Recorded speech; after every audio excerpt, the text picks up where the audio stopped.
we wanted to take a specific look at how has mobile affected local companies, and then what are certain local companies doing in the mobile space that are emerging as industry leaders in different parts of the mobile stack.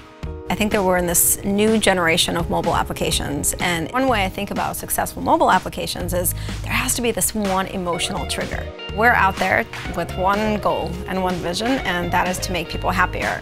I think we're now at a point where we can use mobile to let people climb up a couple levels on Maslow's hierarchy of needs and do stuff like self-actualization, actually living a better life. If you know that somebody is highly engaged with a certain article or a piece of content, suggest that they share it.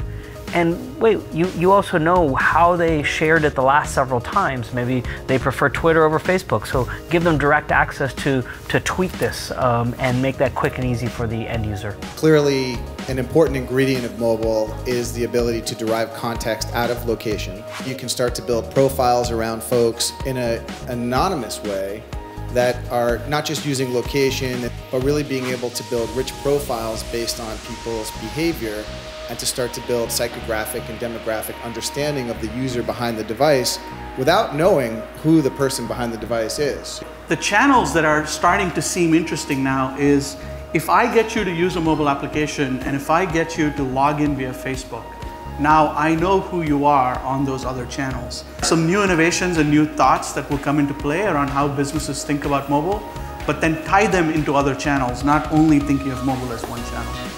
The main thing that you have to consider with mobile that we're really trying to get a lot of our clients to think about is that it is about a connected experience from one device to the next. That's the idea that maybe I get an email from a company on my phone and I might go to the website there, and then maybe I go to, when I'm at my office on my desktop, I might go back to that website and look for that same piece of content or perhaps buy a product. Your experience needs to bridge a whole bunch of different device contexts. 5 years in the world of mobile is a long time.